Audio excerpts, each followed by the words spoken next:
बहुत सावधानी से सुनिएगा।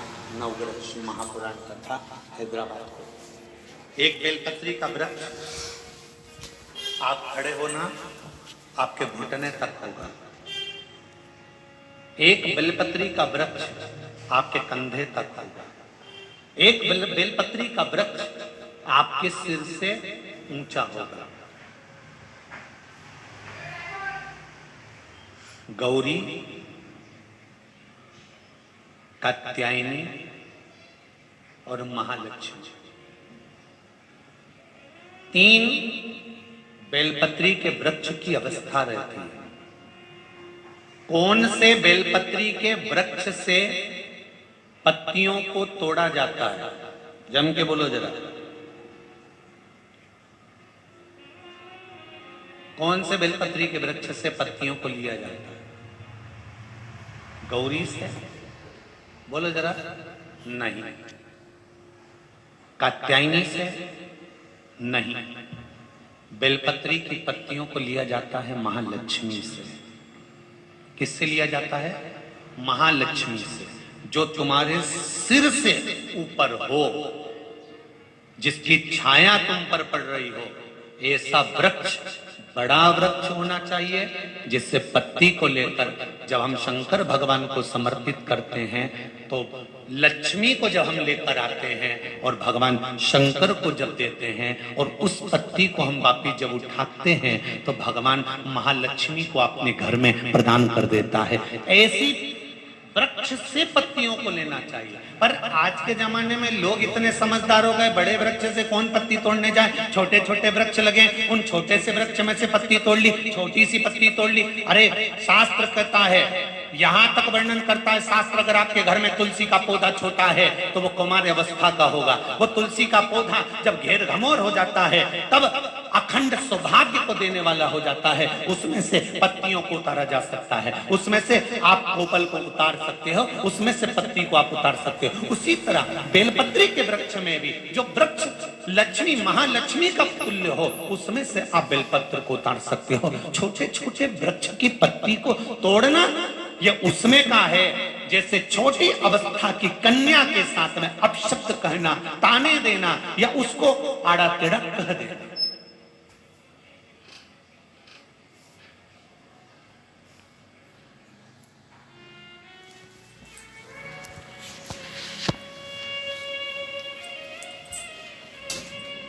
नवरात्र में कन्याओं का भोजन कराती हो कि सौभाग्यवती माताओं का भोजन कराती हो? जल्दी बोलो।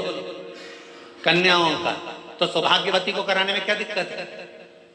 नवरात्रि में सौभाग्यवती को भोजन कराने में क्या दिक्कत है? पर दुनिया के लोग कहते हैं कि नवरात्रि में कुंवारी कन्याओं का भोजन कराना चाहिए। और जब सौभाग्यवती माताओं का भोजन होता है, सुहागन करते हो, जब तुम्हारे घर में जब सुवासनी करते हो, सौभाग्यवती माताओं का भोजन करते हो, तब कुंवारी कन्या का भोजन कराते हो क्या? नहीं, उस समय सुहागन माताओं का भोजन होना जरूरी है। ये एक अवस्था होती है कि कब कुंवारी कन्या को भोजन कराना है, कब सौभाग्यवती को भोजन कराना है, कब बटुकों को भोजन कराना है, कब ब्राह्मणों को भोजन कराना है, कब ब्राह्मण के बच्चे को भोजन कराना है, कभी साधु संत सन्यासी तपस्वी साधक उपासक को भोजन कराना है। एक समय की अवस्था होती है। जैसे जिसकी पत्रिका में मंगल होता है, जिसकी राशि के अंतर्गत मंगल होता है और उसका विवाह नहीं हो रहा, या मंगल होने के कारण बस उसको तकलीफ आ रही है, या विवाह हो भी गया तो संबंध टूटने जैसा हो गया, कहीं कहीं अदालत में कार्रवाई चलने लगी, कहीं कहीं विवाद जैसी स्पर्धा उत्पन्न हो गई, कहीं कहीं विवाद सामने आ गया, तो उसको कुछ नहीं करना चाहिए। अगर बाजार जाए, अगर मूंगा किसी की अंगूठी में लगा हुआ हो, या मूंगा कहीं उसके घर में पड़ा हो, या मूंगे की माला पड़ी हुई हो, उस मूंगे का पानी, मूंगे को पानी में डाल दो और उसका पानी शंकर भगवान को मात्र 31 दिन तक लगातार चलाना प्रारंभ कर दे, अदालत में केस बंद हो जाएगा और पति पत्नी वापस एक जैसे हो जाएंगे, वापस जुड़ जाएंगे।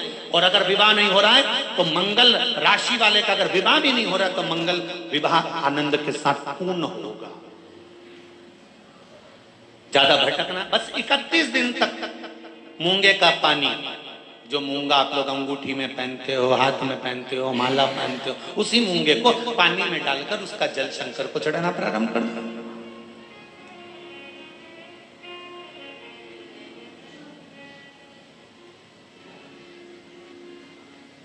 मूंगे के शिवलिंग का निर्माण किस देवता ने करा था? लिंग पुराण में आता है, शिव महापुराण में भी है। अगर आपके घर में गीता प्रेस गोरखपुर की शिव महापुराण की कथा हो तो उसमें भी पढ़िएगा कि किस किस देवता ने कौन कौन सा शिवलिंग का निर्माण किया है। मूंगे के शिवलिंग का निर्माण सर्पों ने करा था।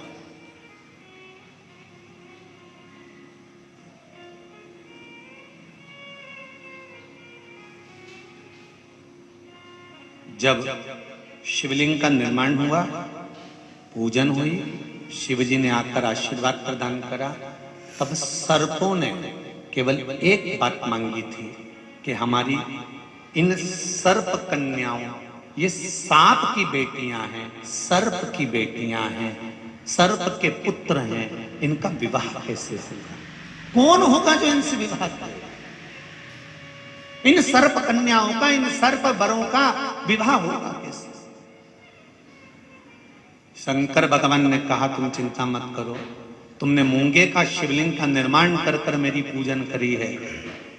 जब जब एक लोटा जल समर्पित होगा और जो हृदय से मुझे चढ़ाएगा, उस कन्या के विवाह का, उस वर के विवाह का भार मेरे माथे पर आ जाएगा और मंगल विवाह मैं करूंगा। ये शिव वचन है।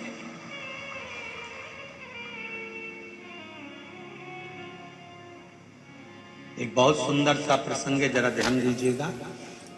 कई लोग कहते हैं हमारा गुस्सा कंट्रोल में नहीं आता, हम बहुत गुस्सा आता है गुरुजी। कोई कहता है मेरी बहू को गुस्सा आता है, कोई कहती है मुझे गुस्सा आता है, कोई कहता है मेरे बेटे को आता है, कोई कहता है मेरे बच्चे को आता है। गुस्सा कंट्रोल नहीं होता, अब शब्द निकल जाता है, ताने निकल जाते हैं, आड़े टेढ़ा निकल जाता है, आप शब्दों पर अपशब्द निकल जाते हैं। बाद में पछतावा भी होता है, बाद में दुख भी होता है, बाद में मन में सोचने में आता है कि ये क्यों हो गया। तो कुछ दिन मूंगे का पानी, अगर मूंगा नहीं हो तो केवल जल का पात्र, उसमें केवल एक हरी मूंग डालकर शिव जी को वो जल चढ़ाना प्रारंभ कर दो। 15 दिन 20 दिन प्रतिदिन शंकर को जल चढ़ाना प्रारंभ तो करो। क्रोध कितना भी तेज आ रहा होगा, संयम में आना प्रारंभ हो जाएगा और मुख से अपशब्द निकलना बंद हो जाएगा। संयमित वाणी के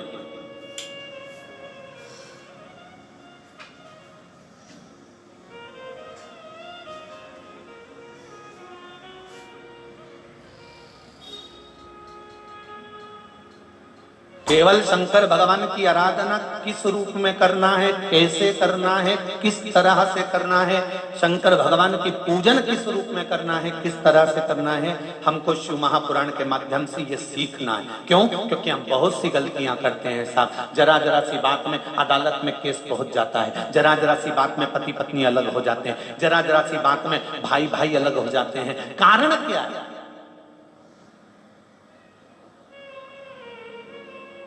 उसका कारण क्या है?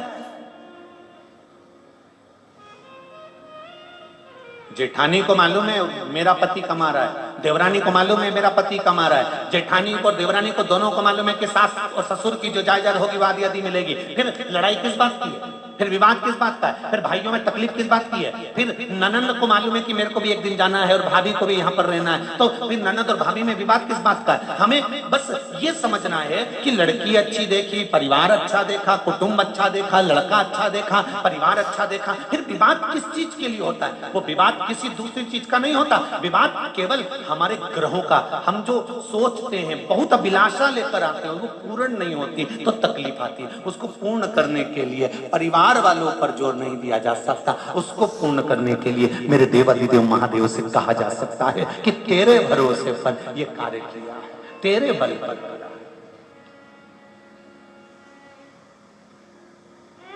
विदुरानी ने कहा भगवान कृष्ण से,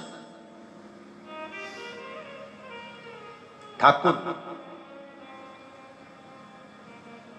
एक बात आपसे पूछना है। भगवान कृष्ण ने पूछा, पारसमवी काकी विदुरानी जी पूछिए, क्या पूछना है?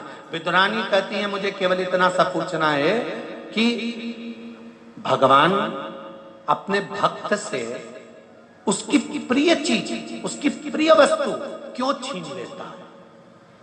भगवान कृष्ण कहते हैं पारसमणि काकी जी, विदुरायन जी, जिस समय आपकी कोई चीज भगवान छुड़ा ले तब आपको नाचना चाहिए, खुश होना चाहिए। क्यों? पूरी दुनिया के सेठों को छोड़कर परमात्मा को तू ही ऐसा सेठ मिला जिससे कुछ लेकर परमात्मा गया है। पूरी दुनिया के सेठों को छोड़कर परमात्मा को केवल तू सेठ मिला। तेरे पास परमात्मा आया और तुझसे कुछ लेकर गया है। जब तुम्हारी कोई वस्तु तुम्हारे पास से चली जाए, कोई चीज तुम्हारे पास से चली जाए, तो उसमें दुख नहीं मनाना। परमात्मा ने दिया था, परमात्मा लेकर चले गया, उसमें तुम प्रसन्न होना कि वो देव अधिदेव महादेव ने दी थी और उसने वापिस ले ली है, उसमें दुख नहीं करना।